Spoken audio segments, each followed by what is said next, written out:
नाज़रीन, रुख करें पंजाब का। अहम खबर शामिल करते हैं गुजर खान से। गुजर खान सफ़ेद सुंडियों से भरे बदबूदार, गैर मेयारी और बोसीदा हाल सैंडविचेस बरफरोख्त की गई हैं।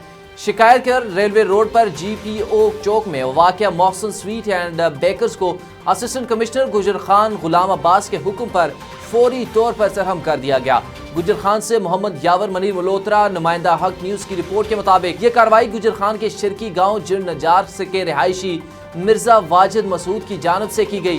शिकायत पर अमल में लाई गई है। शिकायत गुजार मिर्जा वाजिद मसूद के मुताबिक वो अपने बच्चों के लिए Mohsin bakers and sweet shop से खरीदे गए सैंडविचेस घर लेकर गया। उनमें से न सिर्फ बू आ रही थी बल्कि सैंडविच में सफ़ेद सुंडियाँ मौजूद थी, जो इस हालत में असिस्टेंट कमिश्नर गुजर खान को दिखाए गए, जिन्होंने कमाल जिम्मेदारी का सबूत देते हुए फौरी मेरिट पर कार्रवाई करके बेकरी को बंद कर दिया।